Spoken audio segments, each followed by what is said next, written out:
How do you sort out the so-called jargon from real-world practices that work? Do the members of your organization find some business or technology advice utterly confusing? Welcome to Real Talk with Sam Holcman.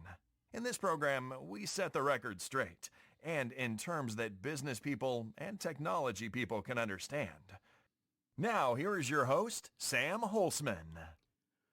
Welcome to this edition of Real Talk. This is Sam Holcman, and today I'm going to discuss an article that I read this month, and it was titled "The 7 Key Questions CIOs Need to Answer Before Committing to Generative AI."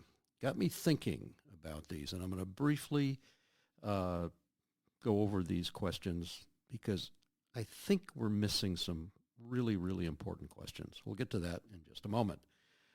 So this is from CIO Magazine, if those of you want to research this a little bit more.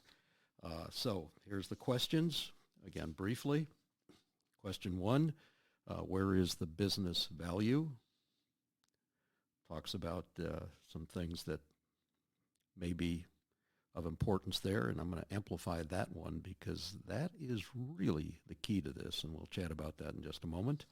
Number 2 was, what is our deployment strategy? Notice how we quickly go into implementation, which would be a concern in my opinion.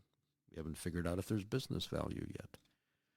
Can we keep our data, customers, and employees safe is number 3. Once again, deployment. Next question, how do we guard against bias? Some of you, I'm sure, have heard some of my podcasts about data's the issue. That should be number 2 in my list. I'll talk about number 1 in just a moment. Who can we partner with? Once again, looking at deployment, not thinking about my magic term, which will come up in just a moment. How much will it cost? Once again, looking at deployment. And finally, is the data infrastructure ready for generative AI? Kind of an interesting gamut of questions. Back in a moment. So you want to advance your career and see enterprise architecture as a key component to this advancement. Or you're an enterprise architect and you want to be more effective in addressing business and technology needs. You want to create highly effective solutions that deal with the ever-evolving changes in businesses and organizations. But accumulating the knowledge and certification to do that can be a challenge. That's why EACOE created a one-of-a-kind certification workshop for enterprise architects. The workshops will teach you proven step-by-step enterprise architecture techniques that you can use for addressing continuous business and organizational change and give you the certification you need to progress in your career. Want to learn more? Then visit EACOE.org. Back again to answer the question that I think is key. We're going to use enterprise architecture. And the first question is goals. What are the goals that we're trying to achieve in our organization? I didn't say by IT's implementation. What are the goals that we're trying to achieve in our organization? And that isn't just reduce costs, value your employee, value your customers. Those are just platitudinal phrases and platitudinal statements, and they're just words. We need much more than that to describe a goal.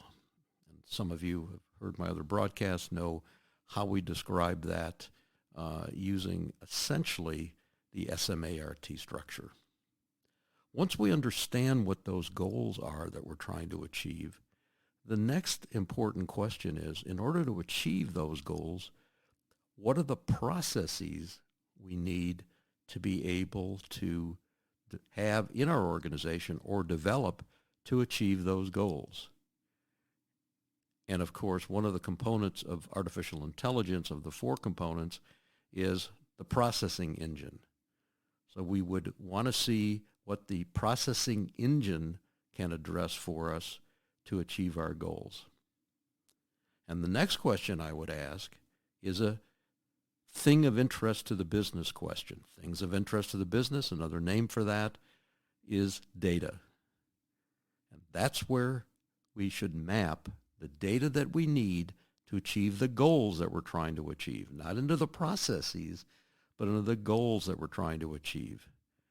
Once we answer those questions, then we can see if generative AI or any other technology, ladies and gentlemen, can address our needs. I know it's fun to go into the shiny new object that we want to buy, but asking these fundamental questions, not about just AI and generative AI, but in general technology acquisitions, technology building, or application building will go a long way to reducing technical debt and what I like to call software bloat, and bring technology people to the big person's table, because those types of recommendations, achieving enterprise goals, is really what the organization is looking for. I hope this helps. Thank you for tuning in to Real Talk. Be sure to join your host, Sam Holcman, again for another edition of our program. We'll have more real topics of discussion then.